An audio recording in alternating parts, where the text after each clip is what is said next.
Ladies and gentlemen, welcome back to On the Mic with Mike, the best business radio program in the area. I'm your host, Mike King. I appreciate you being here with me. The views expressed here are mine. I have no connection to, support of, agreement with any other host, information, or ads on the station.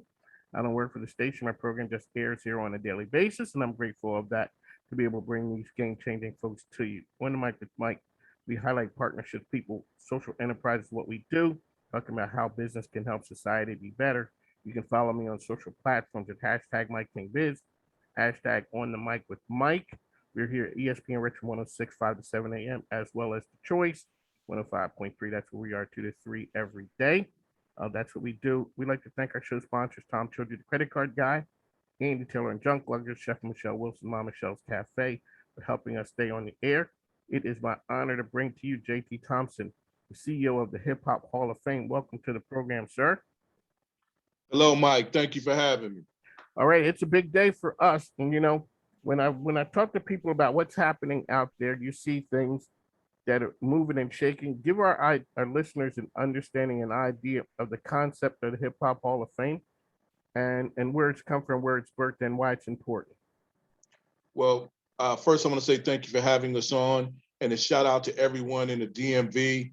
I just want everybody out there to know that you guys are a very important part of the African American and in general socio-economic empowerment ecosystem that we need to develop across this country to partner with each other in unity and business and empowerment and education and making our lives better for our communities. On behalf of the Hip Hop Hall of Fame, I am JT Thompson. I created the Hip Hop Hall of Fame Awards TV show in 1992, got a syndication deal for national television, and we broadcast also on BET in the 1990s. As you can see that we were probably one of the first to really talk about old school hip hop and making old school hip hop cool.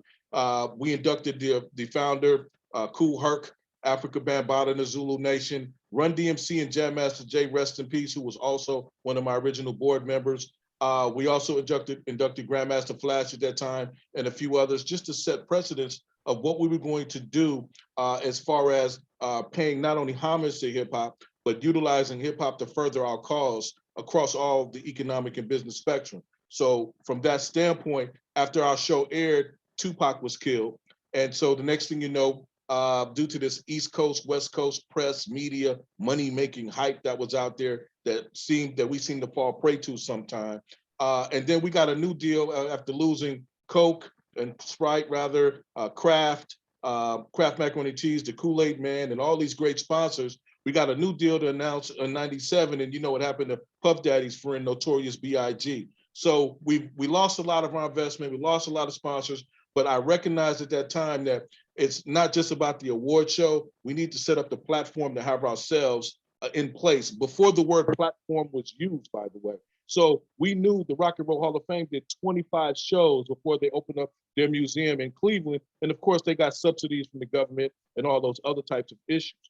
We, on the other hand, were setting out to do that same precedent. But after those two tragic deaths, we would end up doing the Black College Step Show at the Georgia Dome, the Battle of the Bands, the Black College Football Championship games with NBC and McDonald's. We did everything we could as far as an event company to keep the brand alive. So to fast forward today, to be knowing that we have a joint venture to open up not only the Hip Hop Hall of Fame, but the Hip Hop Hall of Fame that also includes a hotel, residential, retail, and entertainment complex that will be owned by hip hop as part of a major development, which is a first in the African American community. One of Mike JT Thompson here with talking Hip Hop Hall of Fame. Let's backtrack to the early '90s, and so folks don't really realize. They look at where hip hop is these days. A lot of times, people that weren't sure whether it was going to survive, but it survived and thrived, and it's really been the music genre that's changed the world. It really has. Where did that inspiration come to for you? That inspiration came through for me because, you know, when you grow up and you think you're poor till you travel overseas and you realize you're not as poor as you thought you were, it kind of shapes your worldview, right? So me personally, being born in Brooklyn, I was raised in Hollis, Queens, played Matchbox Cars with Black Rock and Ron, OG rap group from back in the day, but we were kids, of course. You know, around the corner one way was Ed Lover, up the street was FUBU, Derelict Camp was around the corner, Tribe Called Quest was up the road a little bit to Linden by Man, Jackson High. you're just rolling out the Tribe on Linden Boulevard. Wow, and you're right in the middle of the mecca of hip hop and all of that. So you have a vision. You're going down the road. I don't think a lot of people realize that the Rock and Roll Hall of Fame did that before they got the building. That's absolutely true. And that's been the struggle, even from our standpoint, And I was mentioning those names to you because I lived with my grandparents. And then I ended up visiting my grandfather's brother in Harlem when my mother moved to Harlem. And my grandfather's brother, Carl Fry, he played with Billie Holiday, Louis Armstrong, Cab Calloway, and his name was on the records. I didn't know at the time. I didn't know what I was looking at, right? So you're asking me about my influences. It was in my blood. These folks played in places where they couldn't eat, let alone perform. You know what I mean? Let alone own their own music and publish it. So what do we look like now making music and not owning our own? So to answer your question, I was transferred from Harlem to South Central LA. So I went from a Shaft era to a Bloods and Crips era, if you will, in California. So Man, that's okay. So you didn't win. So when Sugar stand on the stage talking about the battle between East Coast and West Coast, so you done went from the total East Coast to South Central. Yeah, it's a cold game. It's a cold game, my friend. And the cold part about it is that when you know all these people, you got to understand, leaving New York and going to California was a culture shock. So being a two sports star in football and basketball, I was with a single parent, my mother. I moved 10 times. Who would have known after moving those 10 times and going overseas playing ball after the military and coming back on a basketball scholarship after Rodney King got beat down by the police? Who would have known that I was able to take the Watts gang truce that was started and spread it throughout the whole Los Angeles, which became the LA gang truce that you heard about, so publicized, because I had the respect in those areas that I went to because I lived there as a kid. And it was important to raise money for our people for economic empowerment at that time. What did they think about you coming from the East Coast and having the East Coast influence? That's a great question. That's a great question. And I think there lies the problem that existed in hip hop. It didn't affect me, but it affected all of us. And if you can understand, New York was the mecca of hip hop. So if you wasn't from New York, basically they said you wasn't. Right. Now, see, I'm from Philly, so I wasn't. My wife is from New York. We lived on Staten Island for we lived on Staten Island the year that Wu-Tang dropped, 36 Chambers. So you can imagine that was the epicenter of the world at that moment. That summer with the Craig Mack the Flavoring Year remix, and so people had to flock to New York to make it. I would say this though, even in the beginning of hip hop, yes, it was born in the Bronx technically, but Harlem made it hot, Queens made it rich, Brooklyn gave it flavor, Staten Island gave you Wu-Tang, and the first record wouldn't have hit if it wasn't for Sylvia and them in New Jersey across the bridge in Teaneck that brought you Rapper's Delight from the Sugar Hill Gang. And then you got to take into account Philly, DJ Lady Love and some of the other folks. It's technically a northeastern thing. So it's hard to just say, oh, it started in the Bronx. But if it was just stayed in the Bronx, it would have never gotten to where it was without the people that played in all those other boroughs and outlanding areas. And that's the story we have to here tell. with this. So now you have the vision. You guys are rocking and rolling. The death of Tupac, the death of Big. It derails it from a business standpoint. What do? Do you keep it? You keep the idea alive. You keep moving along. And when do you start looking up saying, okay, it's 2020, 19, we might have something here? Or how do you keep it alive during those years? Man, you're probably one of the first people who ask that intelligent question, which a lot of people read about in my book when it comes out. But you got to understand, we were trying to bring back the show every single year. But when you have to tap into Hollywood, then you got to tap into New York. And then you got people's personalities that's interacting. You mentioned what it was, the dichotomy between Bad Boy and Death Row at that time. Can you imagine what it's like being in the middle trying to speak to both sides about peace? You're talking in different languages. You're talking to people with different languages. Yes, totally different metaphors, metaphysics, and street characteristics. And some believe some and some don't believe the other. But the reality was, shit was real, okay, on both sides. Sure. You know what I mean? So people underestimated a whole lot. So to ask how we did that, I said we did the Black College Battle of the Bands. We did the Black Divine Nine Step shows in Atlanta.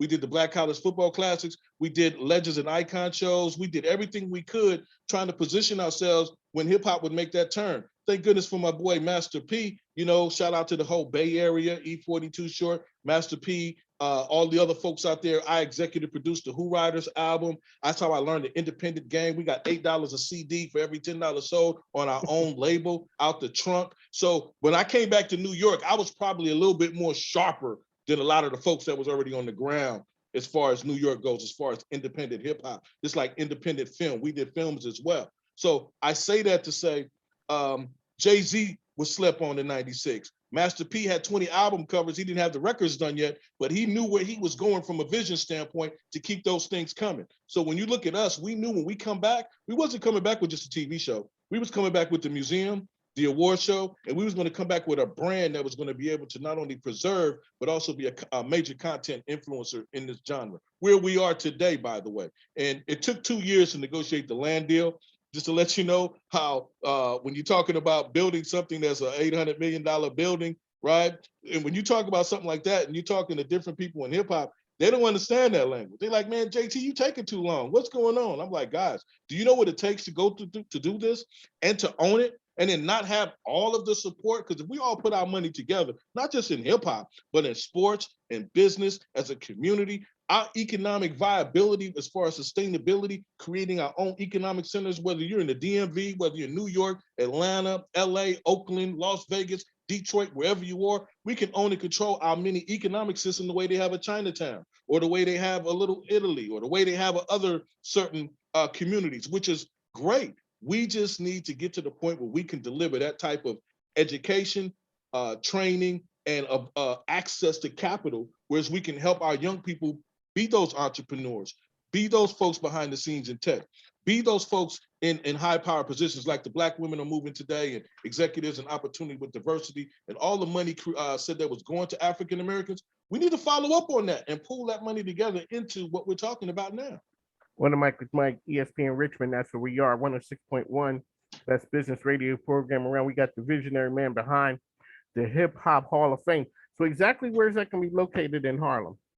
Well, the actual Hip Hop Hall of Fame Museum, hotel, residential, entertainment complex is going to be in Midtown Manhattan, adjacent to Times Square. It's part of the new infrastructure and revitalization project slated for New York City, and a new transportation piece as well. You know, the infrastructure bill is going to be passed soon. The actual space that we're opening up in Harlem right now is called the Hip Hop Hall of Fame's Cafe and Museum Gallery, a fully interactive exhibition, VR, AR experience of hip hop history, hands-on training for young people and kids to come in and learn, because you know music is science. Memorabilia, everything, covering everything from the Northeast, which includes Philly, by the way, to the DMV, all the way to the East Coast, but also bringing in the other regions of hip hop, their stories into this particular space. It's about 15,000 square feet. So we'll have our own concert venue, our own esports arcade, and that doubles as an educational and tech center, where we're going to teach coding and robotics. And that's what we're about. Everything that we have, yes, we're here. We're having your Wu-Tang Killer French fries, your Biggie burgers, your Tupac steaks, right? And your Cardi B strawberry cheesecake, and your Meg Thee Stallion chocolate mousse cake, whatever the case is. That's all great. And we're going to celebrate that through food, including some healthy choice options as well, but training people on how to become in the restaurant and hospitality business. Same thing with the museum piece. Our educational program is already in 100 schools before COVID, of course. So we're going to bring that back as far as educating within our schools, bringing hip hop education to schools. And it's important that we partner together with people like you, people like municipalities, people like the educators, the scholars, those in the community organizations. And it's important that we all work together for the empowerment of our communities. It's powerful. That is powerful, man. People don't realize, a lot of times people sleep on the power of hip hop and hip hop culture and what it's done to mainstream, not just media, but culture as a whole. Let me drop. So this, as I always say, it's a business show. Let's talk about some of the business behind certain areas. And you've been in a lot of areas that talked about music and the business behind it. If I say to you, like the Virginia area with music, what comes to mind from the business side, or just in general? What comes to mind in general? Teddy Riley, Timberland, Missy, Pharrell, they come to mind. Also, Granddaddy IU. Also, what comes to mind is the Virginia area and the DC area is very rich in history and culture that needs to be documented. And I'm not talking about just from a music standpoint. And a shout out to Miss Kathy Hughes and Alfred Liggins on the new casino that they got their approval for. I think that's an important step. We talk about socioeconomic empowerment and develop. In fact, we plan on reaching out to them as well to, some things that we might be able to do in the DMV. But what comes to mind is economics and history. I mean, that is a proving ground, just like Harlem is. It's like That's LA true. or Oakland is. It's a proving ground. And those of us who set up examples like they did in Atlanta, Maynard Jackson, you know the three horsemen that was back then. They supported each other to help the airport development, inspire the African American middle class, which opened up the door for Atlanta to be rich in culture for African Americans to be successful. That was not mimicked in Oakland and other areas, and they're still suffering today because of that. And nobody would tell this story, but I'm on your show giving you the story because I haven't really expressed that yet. But I wanted to express it now to say, this is the time to learn from the past and put our best foot forward in finding ways to work together. Whether you like each other or not is irrelevant. Whether you like the politics or not is irrelevant. Just know that you agree on maybe the top 20% and the 80% is in the win anyway, because you're not really controlling the narrative anyway. And that's a whole nother conversation for another interview. If I say to you the Miami, South Florida, what comes to mind with that? Miami and South and Florida. Let's talk about vibrant culture, people, history. And yes, you could say the 2 Live crew opened up those doors, and then came Slip and Slide, and of course Rick Ross and Flo Rida now, and the tag team. Florida is big, by the way, with the pen. I mean, it's pretty large. But when you just talk about the Miami area, what I see is an economic opportunity that we have not capitalized on for ourselves to be empowered. So yeah, there's money, there's people making money, we're divided in different communities, but have we come together to say, let's build? Let's have our schools in a situation where we're training what's needed in this area for that area to prosper, right? And then what can we bring into our area to help the community prosper and lift everybody up at the same time? So, do you consider yourself a hip hop historian? To me, it seems like it. Wow, that's an interesting question. I think I'm just a student of the game. Okay. I don't want to just say a student of hip hop history, because you got those in hip hop who say, you were either there or you weren't, or you're a scholar and you writing about it, but you didn't live it. I was young, so I seen it, but I didn't live it. But I became a part of it because it was me and my culture. You understand what I mean? Yes. And just because you wasn't on that side of the ropes don't mean that this side of the ropes you couldn't experience and document, take pictures, and all the other things that you could have possibly do. But I don't take credit in anything in hip hop. I'm just one who's galvanized. See, that's a mistake we make. People would rather say who did this and who did that rather than galvanizing the whole story and saying this is what we did collectively. So if I'm a student of the game, I'm a student of the game as to let's celebrate all the individualistic pieces, but then how do those individualistic pieces help the whole? Because if it's just individualism, then we're still going to be left behind and have the same conversation we had in 1992 during the gang truce that we're actually having from Ferguson all the way to right now. It's the same damn conversation. And we'll have the same conversation 25 years from now if we don't get it together. It's a big day in Richmond here. They took down this morning the Robert E. Lee statue, which was the last big one here. Caused a lot of controversy in this town. So shout out to Richmond and all the folks out there who are making it happen. But that's a big day here for us. As you said, understanding and education is a big part. Do you think that people kind of sleep on the business acumen of Master P and the impact of No Limit? It goes back to that question that we didn't get too deep into, the causes of the East Coast, West Coast thing and how it relates to everything. But God in his magnificent way, he has a way of making the first last and the last first. I don't even have to get into all that. But when you're in New York at that time, and we're talking 80s, right? If you wasn't from New York, your hip hop wasn't considered hip hop. It was considered whatever they gave you. Whatever name they put on it. Whatever label they gave you. and damn you if you said something different, right? That carried a lot of resentment, a resentment around the whole country. No one talks about this, but the Hall of Fame, we're going to expound upon this because we have no problem telling the story, the truth, the way it is. So when MC Hammer came out, and Too Short, even his own homeboy said, 80 million dancers in a big old band. That ain't rap to him, but Hammer did his business. You know what I mean? But his record said, Hammer, you ain't playing in New York, right? So that wasn't just Hammer. That could have been NWA. That could have been Outkast. That could have been 2 Live Crew. That could have been anybody in any region, Twista, and MC Breed them from Detroit in that area back then. They wasn't trying to play you in New York, right? But where are we at right now? New York plays everybody but New York. On the radio, it's dominated by the South. There's some East Coast sprinkled in, some West Coast sprinkled in. Every now and then, some Midwest sprinkled in, but the South has really come on strong. And then when you flip the name of the music, you go from what you would call, by any means, let's be clear, hip hop has just like the rest of the world, it has its own good parts and its own bad parts. So whether you're talking about misogyny, whether you're talking about gangsterism, trapism, all these other isms, that still only represent maybe 20% of the whole genre, right? So yes, we have our different parts, but everybody has a right to speak their mind. We just ask you put a label on it that says it ain't for kids. That's what we used to say, right? That is for sure. Right? But now there's that conscious rap piece that kind of got phased out. Who was responsible for that? Who was in charge of that? Whoever said that conscious rap couldn't sell, right? Those are conversations from a historian standpoint. As a student of the game, as I was sharing with you, these are the type of conversations we need to have because Master P was a genius.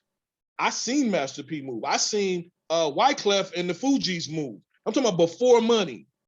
You know what I mean? Before money. When you see how people move and their hustle and their grind before money, when they get money, you can sit back and look at yourself and say, man, did I grind like that?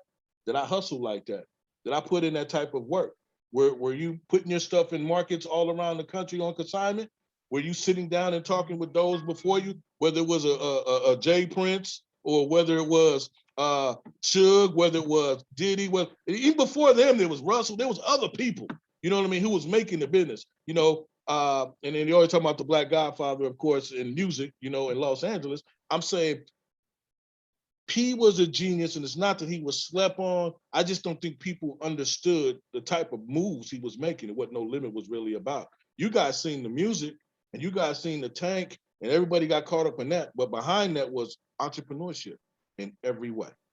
There you go. All right. So how can folks get involved in your efforts? Now that's what we're here to talk about.